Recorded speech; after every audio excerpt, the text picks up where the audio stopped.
At first it was subtle, almost too subtle to notice. She'd always been part of the family, the one who could walk into the house without knocking, share inside jokes, and even lend an ear during tough times.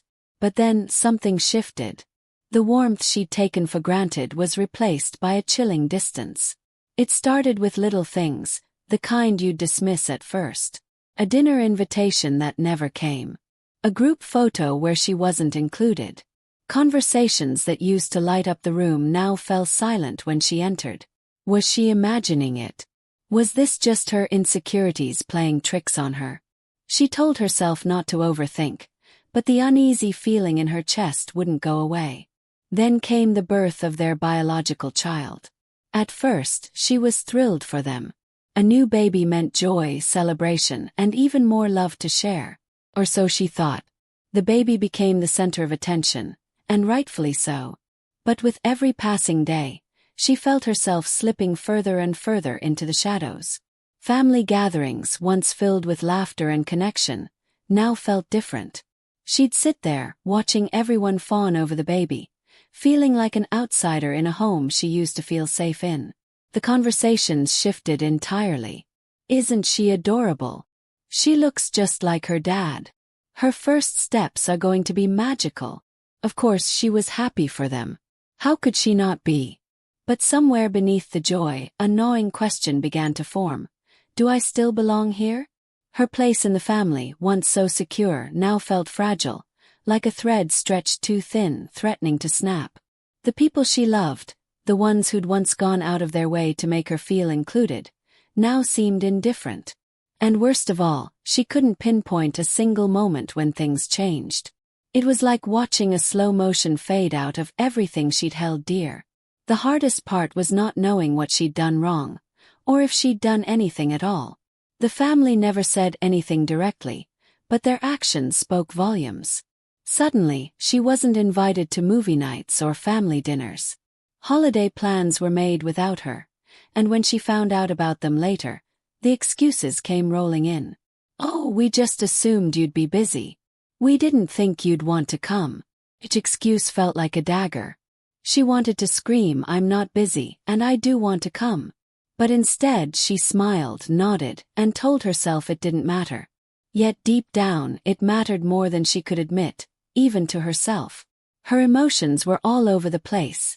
Anger, sadness, confusion. One moment, she was furious at the family. How could they forget everything they'd shared? Didn't they see what they were doing to her? The next moment, she was filled with self-doubt. Maybe she was overreacting. Maybe they weren't excluding her on purpose. But the signs were everywhere, and they were impossible to ignore. The subtle glances between family members when she walked into the room. The whispered conversations that stopped as soon as she approached. It was like being in a house where the walls were closing in, yet no one else seemed to notice. And then there was the jealousy. Oh, she hated admitting it, but it was there, lurking beneath the surface. She adored the baby. How could she not? But every time she saw the family showering the child with love and attention, a pang of envy stabbed at her heart. Not because she didn't want the baby to have love, but because she missed feeling that love herself. The guilt was unbearable. How could she feel this way about a baby? A baby who had done nothing wrong. She tried to push those feelings aside, but they kept bubbling up, no matter how hard she tried. She wanted to talk to someone, anyone, but who could understand? If she brought it up, she'd sound petty or bitter. And the last thing she wanted was to cause a scene. So she stayed silent, hoping the feelings would pass. But they didn't. They grew louder, echoing in her mind, until she couldn't ignore them anymore. One day, she found herself standing in front of the family, watching as they laughed and bonded without her. She felt invisible, like a ghost haunting a life she no longer belonged to. The realization hit her like a tidal wave. I'm not part of this anymore. I'm an outsider. It was devastating. How do you fight for a place in a family that doesn't seem to want you anymore? How do you hold on to love when it feels like it's slipping through your fingers? Her mind raced with questions, but there were no answers. She was left with a heartbreaking choice. Confront the family and risk pushing them further away, or stay silent and accept her place on the sidelines. Either way, it felt like she was losing. And so, she sat there in the middle of the chaos, trying to figure out what hurt more: the distance between her and the family, or the love she still felt for them despite it all. Her feelings were an emotional roller coaster, wild, unpredictable, and impossible to ignore. One moment, she'd feel heartbreak so deep it brought tears to her eyes. The next, anger would flare up, hot and intense. How could they do this to me? She thought. Don't they see how much this hurts? She tried to rationalize it. Families change when a new baby comes along, right? It's normal for everyone to focus on the little one. They need love and attention. But why did it feel like there wasn't enough love left for her? Why did her place in the family feel so precarious, as though it could vanish at any moment? She began to replay every interaction in her head, searching for clues. Was it something she said? Something she did? Did she somehow fail them without even realizing it? She questioned everything from her words to her actions, even down to the way she walked into a room. She started second-guessing herself at every turn. When she tried to share her feelings with a friend, she was met with well-meaning but frustrating advice. "Oh, you're just overthinking it," they said. "They're probably not even aware of what they're doing." Maybe they were right. But the ache in her chest told a different story. This wasn't just paranoia. It was real.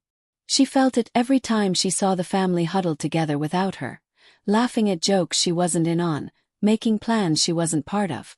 Her emotions grew tangled. Love, jealousy, sadness, and resentment, all swirling inside her. She adored the baby, truly. That wasn't a lie. Every coo, every giggle, every little milestone filled her with joy. But that joy came with a bitter edge, a constant reminder of how things had changed. The jealousy gnawed at her, no matter how much she tried to suppress it. She hated feeling this way. She wasn't jealous of the baby, but of what the baby represented, a bond she could never fully share. Blood ties. Something she could never compete with, no matter how much she loved the family or how hard she tried to fit in. What hurt most were the little things, the small moments that used to bring her so much joy. Movie nights, where they'd all pile onto the couch with popcorn and laughter. Long talks in the kitchen while the world outside faded away. Even simple things like exchanging a knowing glance during a family joke. All of it was gone, replaced by a hollow silence that she couldn't fill. She found herself overcompensating, trying harder than ever to be part of the family. She'd bring thoughtful gifts, offer to babysit, go out of her way to help whenever she could. But her efforts felt invisible. No matter what she did, it never seemed to be enough. And then, there were the awkward moments, the ones that left her feeling like an outsider in her own family. She'd walk into a room, and the conversation would abruptly stop. Were they talking about her? Or was it just coincidence? Either way, it left her feeling uninvited, like she was intruding on something she was no longer meant to be part of. The worst part. She couldn't talk about it. How do you bring this up without sounding bitter or needy? "Hey, I feel like you don't love me as much anymore because of the baby." It sounded ridiculous even in her own head. But that's exactly how she felt. One night, as she lay in bed staring at the ceiling, the weight of it all hit her. She couldn't shake the thought that she was being replaced. It wasn't just about the baby. It was about the family's dynamic shifting, leaving her behind in the process. Was this how it was always going to be? Was I just a placeholder until someone better, someone real, came along? She thought about confronting them, laying all her feelings bare. But every time she imagined the conversation, fear held her back. What if they didn't understand? What if they dismissed her feelings? Or worse, what if they confirmed her deepest fear, that she wasn't truly part of the family anymore? But it wasn't just fear that held her back. It was also love. She loved them too much to risk losing them completely. Even as the distance grew, she clung to the memories of what they once had, hoping against hope that things could go back to the way they were. Her inner turmoil began to take a toll. She became quieter, more withdrawn, afraid that anything she said or did might push them further away. She started avoiding family gatherings, telling herself it was easier that way. But it wasn't easier. It was lonelier. She noticed how the family seemed to adjust without her. They didn't ask why she wasn't around or reach out to see if she was okay. That realization was a gut punch. Did they even notice I was gone? Did they even care? Her mind raced with questions that had no answers, and each one stung more than the last. Why wasn't I enough? What did I do wrong? Was I ever truly part of this family, or was it all an illusion? Despite everything, she couldn't bring herself to walk away completely. There was still a flicker of hope, no matter how faint. She hoped that one day they'd see her again, not as an outsider, but as the person who loved them unconditionally, even when it felt like that love wasn't returned. The breaking point came on a chilly Sunday afternoon. It was supposed to be a day filled with warmth and togetherness, a family gathering that she'd been looking forward to all week. She told herself this would be different, that maybe the distance she felt was all in her head. But as soon as she arrived, the atmosphere told a different story. The moment she walked in, she felt it. That unspoken tension. Conversations that once lit up the room now fell quiet as she approached. Smiles were exchanged, but they didn't reach their eyes. A hug here, a quick hello there, but it all felt mechanical, like they were going through the motions. Then, the moment that shattered her heart. She was in the kitchen, arranging the dessert she had painstakingly baked, hoping it might be a small way to connect. Laughter echoed from the living room, and she couldn't help but peek in, eager to join. What she saw stopped her in her tracks. The family was huddled around the baby, cooing and laughing, passing the little one from one person to the next like a prized treasure. It was beautiful, heartwarming even. But then she heard it, the words that pierced her soul. "She's the heart of the family now," one of them said, their tone filled with affection. The heart of the family.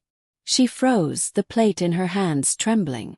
Those words echoed in her mind, louder and louder until they drowned out everything else. What does that make me, then? She thought. Was I ever the heart of this family? Or have I just been a placeholder, waiting for someone more worthy to take my place? She tried to shake it off, to remind herself that those words weren't meant to hurt. But no matter how much she rationalized, the ache in her chest wouldn't go away.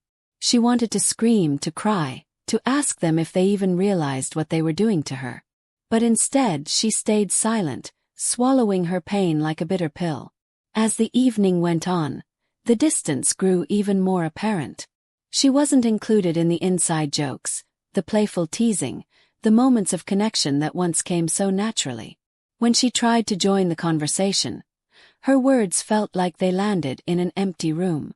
She watched as they shared stories and memories, her own contributions brushed aside or forgotten. Then the final blow came. They were taking a group photo, one of those cherished moments that families look back on for years.